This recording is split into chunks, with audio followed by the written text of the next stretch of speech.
Sabi ni Lacson, 700 million pesos ang nasayang.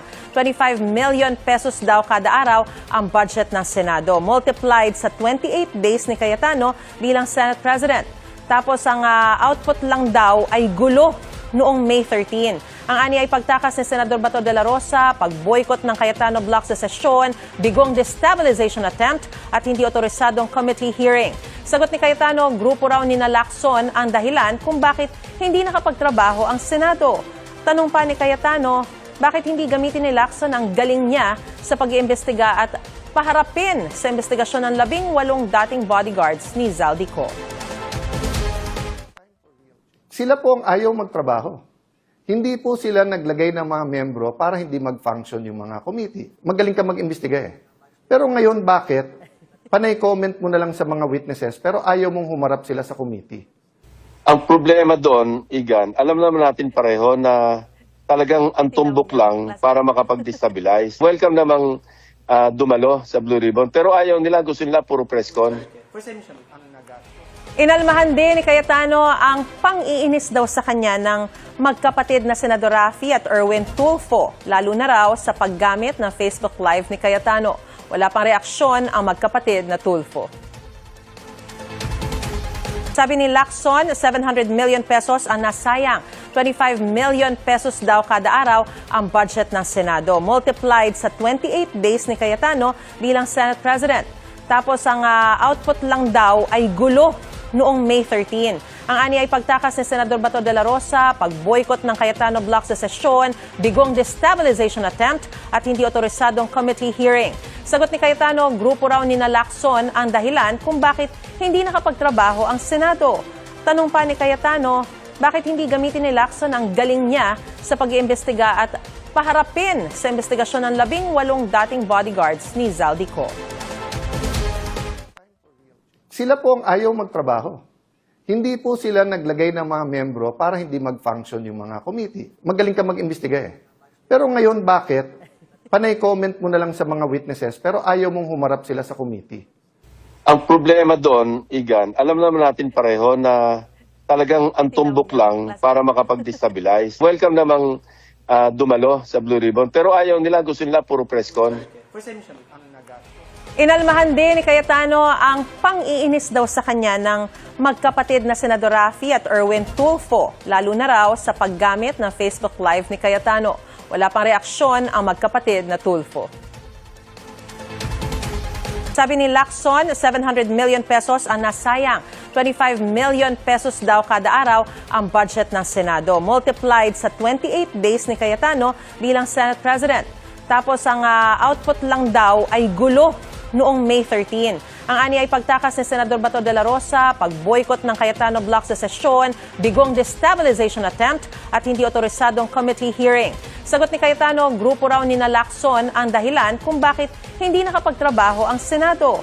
Tanong pa ni Cayetano, bakit hindi gamitin ni Lacson ang galing niya sa pag-iimbestiga at paharapin sa investigasyon ng 18 dating bodyguards ni Zaldico? Sila po ang ayaw magtrabaho. Hindi po sila naglagay ng mga membro para hindi mag-function yung mga committee. Magaling ka mag-imbestiga eh. Pero ngayon, bakit? Panay comment mo na lang sa mga witnesses pero ayaw mong humarap sila sa committee. Ang problema doon, Igan, alam naman natin pareho na talagang ang tumbok lang para makapag-destabilize. Welcome namang dumalo sa Blue Ribbon. Pero ayaw nila, gusto nila puro press con. Inalmahan din ni Cayetano ang pang-iinis daw sa kanya ng magkapatid na Senador Raffy at Erwin Tulfo, lalo na raw sa paggamit ng Facebook Live ni Cayetano. Wala pang reaksyon ang magkapatid na Tulfo. Sabi ni Lacson, 700 million pesos ang nasayang. 25 million pesos daw kada araw ang budget ng Senado. Multiplied sa 28 days ni Cayetano bilang Senate President. Tapos ang output lang daw ay gulo noong May 13. Ang ani ay pagtakas ni Senador Bato de la Rosa, pag-boycott ng Cayetano Block sa sesyon, bigong destabilization attempt at hindi otorisadong committee hearing. Sagot ni Cayetano, grupo raw ni Lacson ang dahilan kung bakit hindi nakapagtrabaho ang Senado. Tanong pa ni Cayetano, bakit hindi gamitin ni Lacson ang galing niya sa pag-iimbestiga at paharapin sa investigasyon ng 18 dating bodyguards ni Zaldico? Sila po ang ayaw magtrabaho. Hindi po sila naglagay ng mga membro para hindi mag-function yung mga committee. Magaling ka mag-imbestiga eh. Pero ngayon, bakit? Panay comment mo na lang sa mga witnesses pero ayaw mong humarap sila sa committee. Ang problema doon, Igan, alam naman natin pareho na talagang ang tumbok lang para makapag-destabilize. Welcome namang dumalo sa Blue Ribbon. Pero ayaw nila, gusto nila puro press con. Inalmahan din ni Cayetano ang pang-iinis daw sa kanya ng magkapatid na Senador Raffy at Erwin Tulfo, lalo na raw sa paggamit ng Facebook Live ni Cayetano. Wala pang reaksyon ang magkapatid na Tulfo. Sabi ni Lacson, 700 million pesos ang nasayang. 25 million pesos daw kada araw ang budget ng Senado. Multiplied sa 28 days ni Cayetano bilang Senate President. Tapos ang output lang daw ay gulo noong May 13. Ang ani ay pagtakas ni Senador Bato de la Rosa, pag-boycott ng Cayetano Block sa sesyon, bigong destabilization attempt at hindi otorisadong committee hearing. Sagot ni Cayetano, grupo raw ni Lacson ang dahilan kung bakit hindi nakapagtrabaho ang Senado. Tanong pa ni Cayetano, bakit hindi gamitin ni Lacson ang galing niya sa pag-iimbestiga at paharapin sa investigasyon ng 18 dating bodyguards ni Zaldico? Sila po ang ayaw magtrabaho.